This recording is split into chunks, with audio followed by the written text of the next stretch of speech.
மாண்புமிகு எதிர்க்கட்சியுடைய தலைவர் புரட்சி தலைவர் எடப்பாடி அவர்கள் தலைநகர் டெல்லி சென்ற போது 100 நாள் வேலைவாய்ப்பு திட்டத்திற்கு 2,999 கோடி ரூபாயை பெற்றுக் கொடுத்தார்கள். இரண்டாவது கட்டமாக மெட்ரோ ரயில் திட்டத்திற்கு புரட்சி தலைவர் எடப்பாடி அவர்கள் கோரிக்கை வைத்து நிதியை பெற்றுக் கொடுத்தார்கள். கல்விக்கு 450 கோடி ரூபாய் பெற்றுக் கொடுத்தார்கள். அதே போன்று நிவாரணத்திற்கு பெஞ்சால் புயலுக்கு நிவாரணத்திற்கான அந்த நிதியை பெற்றுக் கொடுத்தார்கள்.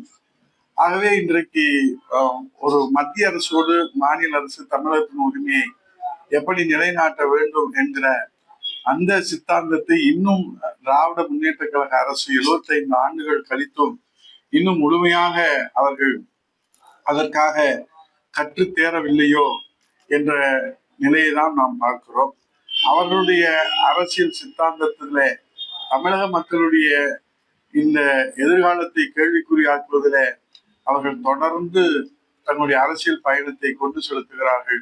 இதனால் தமிழகம் கடன் சுமையிலே மட்டுமல்ல, இன்றைக்கு தமிழகம் பல்வேறு நிலைகளிலே எதிர்காலம் கேள்விக்குறியாகி இருக்கிறது என்பதையும் நாம் கவனத்திலே கொள்ள வேண்டிய நேரம் இது.